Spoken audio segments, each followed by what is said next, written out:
आप सभी को प्रणाम। जय गुरुदेव। श्रीमद् भागवतम में आगे सुनेंगे। श्री भगवान ब्रह्मदेव से कहते हैं, यह ब्रह्म नहीं, यह ब्रह्म नहीं, इस प्रकार निषेध की पद्धति से, और यह ब्रह्म है, यह ब्रह्म है, इस अन्वय की पद्धति से यही सिद्ध होता है कि सर्वातीत एवं सर्वस्वरूप भगवान ही सर्वदा और सर्वत्र स्थित है। वही वास्तविक तत्व है। जो आत्मा अथवा परमात्मा का तत्व जानना चाहते हैं, उन्हें केवल इतना ही जानने की आवश्यकता है। ब्रह्मा जी, तुम अविचल समाधि के द्वारा मेरे इस सिद्धांत में पूर्ण निष्ठा कर लो। इससे तुम्हें कल्प कल्प में विविध प्रकार की सृष्टि रचना करते रहने पर भी कभी मोह नहीं होगा। सुखदेव जी कहते हैं, लोक पितामह ब्रह्मा जी को इस प्रकार उपदेश देकर अजन्मा भगवान ने उनके देखते ही देखते अपने उस रूप को छिपा लिया। जब सर्वभूत स्वरूप ब्रह्मा जी ने देखा कि भगवान ने अपने इंद्रिय गोचर स्वरूप को अपने हमारे नेत्रों के सामने से हटा लिए हैं, तब उन्होंने अंजलि बांधकर उन्हें प्रणाम किया और पहले कल्प में जैसी सृष्टि थी उसी रूप में इस विश्व की रचना की। एक बार धर्मपति प्रजापति ब्रह्मा जी ने सारी जनता का कल्याण हो अपने इस स्वार्थ पूर्ति के लिए विविध पूर्व यम नियमों को धारण किया। उस समय उनके पुत्रों में से अधिक प्रिय परम भक्त देव ऋषि नारद जी ने मायापति भगवान की माया का तत्व जानने की इच्छा से बड़े संयम, विनय और सौम्यता से अनुगत होकर उनकी सेवा की और उनके सेवा से ब्रह्मा जी को ही बहुत संतुष्टि मिली। परीक्षित, जब देव ऋषि नारद ने देखा कि मेरे लोक पिताजी मुझ पर प्रसन्न हैं, तब उन्होंने उनसे यही प्रश्न किया जो तुम मुझसे कर रहे हो। उनके प्रश्न से ब्रह्मा जी और भी प्रसन्न हुए। फिर उन्होंने यह 10 लक्षण वाला भागवत पुराण अपने पुत्र नारद को सुनाया, जिसका स्वयं भगवान ने उन्हें उपदेश किया था। परीक्षित, जिस समय मेरे परम तेजस्वी पिता सरस्वती के तट पर बैठकर परमात्मा के ध्यान में मग्न थे, उस समय देव ऋषि नारद जी ने वही भागवत उन्हें सुनाया। तुमने मुझसे जो यह प्रश्न किया है कि विराट पुरुष से इस जगत की उत्पत्ति कैसे हुई, तथा दूसरे भी जो बहुत से प्रश्न किए, उन सब का उत्तर मैं उसी भागवत पुराण के रूप में देता हूँ।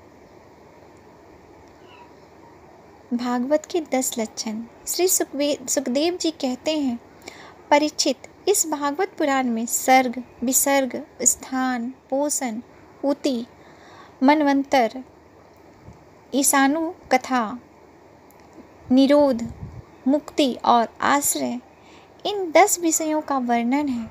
इसमें जो 10वां आश्रय तत्व है, उसी का ठीक ठीक निश्चय करने के लिए कहीं श्रुति से, कहीं तत्व से, कहीं तात्पर्य से और कहीं दोनों के अनुकूल अनुभव से महात्माओं ने अन्य 9 विषयों का बड़ी सुगमता रीति से वर्णन किया है। ईश्वर की प्रेरणा से गुणों में क्षोभ होकर रूपांतर होने से जो आकाश आदि पंचभूत, शब्द आदि तन्मात्राएं, इंद्रियां, अहंकार और महतत्व की उत्पत्ति होती है, उसको सर्ग कहते हैं। उस विराट पुरुष से उत्पन्न ब्रह्मा जी के द्वारा जो विभिन्न चराचर सृष्टियों का निर्माण होता है, उनका नाम विसर्ग है। प्रतिपद नाश की ओर बढ़ने वाली सृष्टि को एक मर्यादा में स्थिर रखने से भगवान विष्णु की जो श्रेष्ठता सिद्ध होती है, उसका नाम स्थान है। अपने द्वारा सुरक्षित सृष्टि में भक्तों के ऊपर उनकी जो कृपा होती है, उनका नाम है पोषण। मनवंतरों के अधिपति जो भगवत भक्त, प्रजापालन रूप से शुद्ध धर्म का अनुष्ठान करते हैं उसे मनवंतर कहते हैं। जीवों की वो वासनाएं जो कर्म के द्वारा उन्हें बंधन में डाल देती है उसी नाम से कही जाती है। भगवान के विभिन्न अवतारों के और उनके प्रेमी भक्तों की विविध असंख्यानों से युक्त गाथाएं ईश्वर कथा है। जब भगवान योग निद्रा स्वीकार करके शयन करते हैं तब इस जीव का अपनी उपाधियों के साथ उनमें लीन हो जाना निरोध है। अज्ञान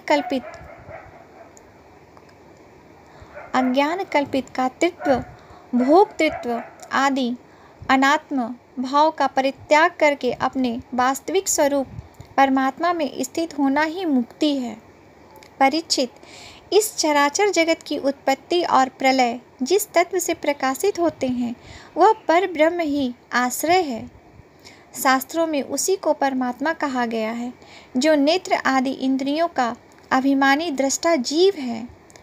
वही इंद्रियों के अधिष्ठात्री देवता सूर्य आदि के रूप में भी हैं और जो नेत्र गोलक आदि से युक्त दृश्य देह है वही उन दोनों को अलग अलग करता है। इन दोनों में यदि एक का भी अभाव हो जाए तो दूसरे दो की उपलब्धियां नहीं हो सकती। अतः जो इन तीनों को जानता है वह परमात्मा ही सबका अधिष्ठान आश्रय तत्व है। उसका आश्रय वह स्वयं ही है, दूसरा कोई नहीं। जब पूर्वोक्त विराट पुरुष ब्रह्मांड को फोड़कर निकला तब वह अपने रहने का स्थान ढूंढने लगा और स्थान की इच्छा से उस शुद्ध संकल्प पुरुष ने अत्यंत पवित्र जल की सृष्टि की। विराट पुरुष नर से उत्पन्न होने के कारण ही जल का नाम नार पड़ा और उस अपने उत्पन्न किए हुए नार में वह पुरुष 1000 वर्ष तक रहा। इसी से उनका नाम नारायण हुआ। उन नारायण भगवान की कृपा से ही द्रव्य, कर्म, काल, स्वभाव और जीव आदि की सत्ता है।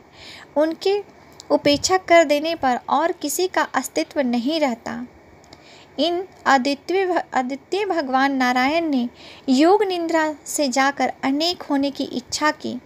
तब अपनी माया से उन्होंने अखिल ब्रह्मांड के बीज स्वरूप सुवर्णमय वीर्य को 3 भागों में विभक्त कर दिया, अधिदैव, अध्यात्म और अधिभूत।